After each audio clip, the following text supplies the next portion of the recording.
हे काही काही लोकांना 2009 पासून राजकीय भांडवल सुद्धा होत होतं, परंतु आज प्रत्यक्ष कृतीत हे चित्र साकारलेलं आपल्या सगळ्यांच्या डोळ्याने पाहिलेलं आहे. त्याबद्दल पहिली तुमची प्रतिक्रिया काय? खरं म्हणजे आपण पहिल्यांदा म्हणला बऱ्याच दिवसाचा बऱ्याच वर्षाचा प्रश्न 2009 असं काही नाही. हा आमच्या गेल्या कित्येक पिढ्याचा प्रश्न आहे. म्हणजे मी ज्या वेळेला लोकप्रतिनिधी म्हणून मला या जनतेने या ठिकाणी विधानसभेत पाठवलं, त्यावेळेला सुद्धा मला वाटत होतं की बाबा हे आज आमच्या कपाळावरचा जो दुष्काळाचा कलंक आहे हा पुसला जाईल का, हा प्रश्न कायम भेडसावत होता. परंतु मी मनाशी निश्चय केला. आदरणीय मुख्यमंत्री देवाभाऊ माझ्या पाठीशी खंबीरपणे उभे होते.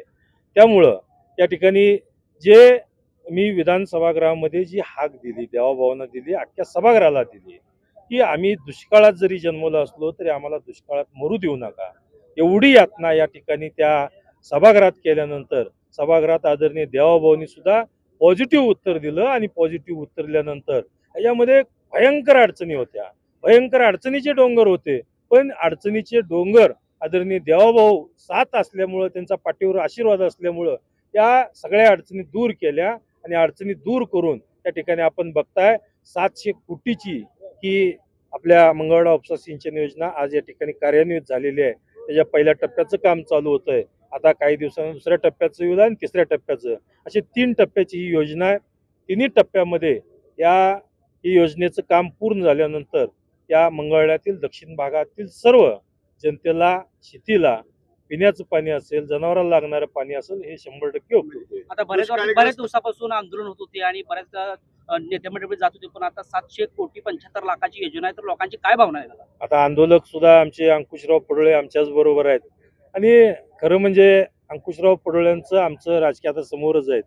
आपल्या ह्याच्यात समवेत सांगतो की राजकीय आमचं कधी ही होत नव्हतं, म्हणजे जमत नव्हतं. परंतु अंकुशराव आणि मी एकदा बसलो, त्यांनी आंदोलन केल्यानंतर मी त्यांच्याशी चर्चा केली, बसलो.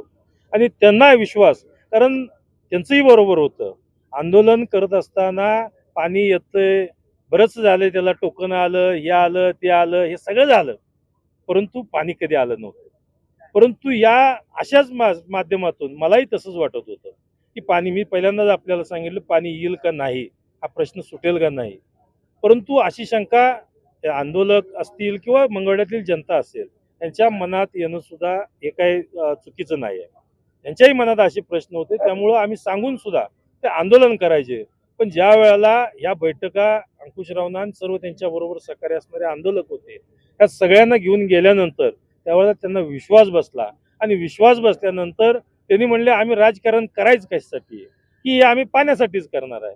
आणि पाणीच जर येत असेल, आमचा प्रश्नच मिटत असेल, तर कायम आमचं काही पक्ष असू द्या, काही असू द्या, आम्ही तुमच्याबरोबर आणि तुमच्या विचाराबरोबर राहू. तेव्हापासून विकास कामासाठी आम्ही सर्वजण पक्षाच्या सगळ्या गोष्टी सोडून आम्ही सर्वजण एकत्रित येऊन या तालुक्याचा विकास, पाणी असेल, रस्ते असतील किंवा अन्य शैक्षणिक असतील, या सगळ्या गोष्टी सोडवण्याकरता आम्ही सर्वजण या ठिकाणी एकत्रित आहोत. विधानसभा निवडणुकीवेळी तुम्ही जो 3000 कोटी रुपयांचा निधी मागील कालावधीत मतदारसंघासाठी आणला होता, त्यावरून टीका होताना दिसून आली. 3000 कोटी नाही, 5000 कोटीचा त्याचा हिशोब सुद्धा त्या ठिकाणी मी दिलेला आहे. आणि अजून सुद्धा 5000 कोटीचा जर त्यांना हिशोब पाहिजे असेल तर त्यांना कुठेही त्याच्या जिथं पाहिजे तिथं त्या ठिकाणी आम्ही हिशोब द्यायला तयार आहे. दक्षिणेकडे मंगळवेढ्याच्या दक्षिणेकडला भाग जो दुष्काळग्रस्त होता, तो दुष्काळग्रस्त भाग आज कुठेतरी सुक्या आणि अगदी तुमच्या कामाच्या ह्याच्यावर फिदा असलं असतं. आणि तुमच्या ह्या काळात एवढ्या मोठ्या योजनेला शुभारंभ होणं आणि ती योजना कार्यान्वित होणे, याबद्दल आपण या नात्यानं या ठिकाणी लोकांना काय सांगा? एक सांगतो, पाण्याच्या बाबतीत मंगळवेढा तालुका अत्यंत म्हणजे दुर्दैवानं मला सांगावं असं वाटतंय की ज्या ठिकाणी पाणी नाही त्या ठिकाणी कुठलं नियोजनाचा किंवा कुठला काही विषय येत नाही. पण ज्या ठिकाणी पाणी आहे त्या ठिकाणी तरी नियोजन झालं पाहिजे होतं. परंतु आतापर्यंत त्या ठिकाणचं जिथं पाणी आहे तिथं नियोजन नाही, आणि जिथं पाणी नाही तिथं तर अडचणच आहे. अशी परिस्थिती या तालुक्याची होती. परंतु या ठिकाणी मी मला ज्या वेळेला जनतेने त्या ठिकाणी लोकप्रतिनिधी म्हणून पाठवलं, त्यानंतर या तालुक्याचा अभ्यास माझा होताच. आणि या तालुक्यामध्ये भीमा नदी काठला जवळजवळ 19 किलोमीटरमध्ये एकही बंधारा नाही. मग बंधाराच 19 किलोमीटरमध्ये नसेल, पाणी किती जरी सुटलं नदीकाठला जरी शेती असली तर पाण्याची तिथं आपदा होत होती. उन्हाळ्यात लोकांना पाणी मिळत नव्हतं. तुम्ही नदीकाठला सुद्धा बघून घ्या. पण त्या ठिकाणी आम्ही तामदर्डी बंधारा आणि वडापूरचा बंधारा हे 2 बंधारे त्या ठिकाणी निर्माण करतोय. तामदर्डी बंधाऱ्याचं काम आता पूर्णत्वाकडे चालू आहे. वडापूर बंधाऱ्याचं सुद्धा काम पूर्ण होतंय. त्यामुळं तिथल्या लोकांना जिथं पाणी आहे त्याचं सुद्धा योग्य नियोजन करून उन्हाळ्यामध्ये सुद्धा त्या लोकांना कायम पिढ्यानं पिढ्या पाणी मिळणार आहे. भीमा नदीच्या काठच्या लोकांना सुद्धा ज्या ठिकाणी पाणी मिळत नव्हतं, एक वेळा तर अशी परिस्थिती होती की मान नदीमध्ये म्हणजे उजनीत पाणी नसल्यामुळं मान नदीमध्ये पाणीच येत नव्हतं. परंतु मी आदरणीय देवाभावांच्या कानावर घालून या ठिकाणी जे म्हैसाळचं टेंबूचं जे पाणी आहे ते टेंबूचं पाणी सुद्धा मान नदी कुणाचाही विश्वास बसत नव्हता. त्यावेळेला बऱ्याच म्हणजे माझ्या बरोबर असलेल्या सगळ्यांनी त्या ठिकाणी त्यांना विश्वास नव्हता की पाणी कुठं येत असतंय का म्हणले. परंतु त्यावेळेला सुद्धा मी टेंबूचं पाणी मान नदीत आणून दाखवलं आणि जिथं आणि त्या ठिकाणी ट्रायल झाली गेली की टेंबूचं सुद्धा पाणी मंगळवेढा आणि पंढरपूर मान नदीमध्ये दोन्ही तालुक्याला हे मिळू शकतं हे त्या ठिकाणी निष्पन्न झालं. आणि आज म्हैसाळ योजना असेल त्याचंही बरीचशी कामं अर्धवट होती, ती कामं सुद्धा आता पूर्णत्वाकडे चालू आहे.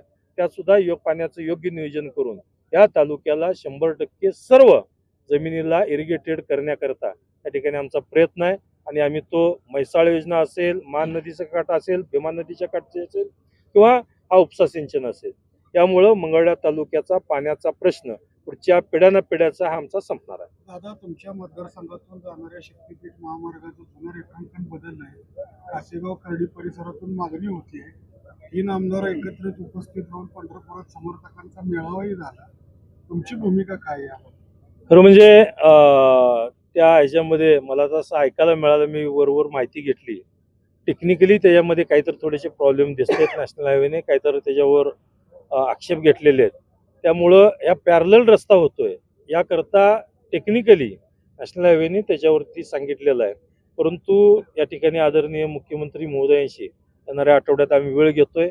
आम्ही सर्व मोहोळचे आमदार राजाभाऊ खरे असतील, आमचे बाबासाहेब देशमुख साहेब असतील, प्रशांत मालक परिचारक साहेब असतील आणि मी, आम्ही सर्वजण शाजीबापू आमच्याबरोबर येणारे सगळेजण मिळून मुख्यमंत्री महोदयांच्याकडे जाऊन या इथून शक्तीपीठ गेला पाहिजे ही मागणी आमची प्राधान्यानं असणार आहे.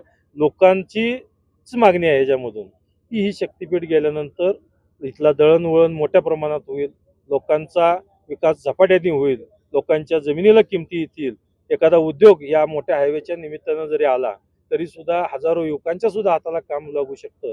त्याकरता आम्ही सर्वजण मुख्यमंत्री महोदयांच्याकडे निवेदन करणार आहोत.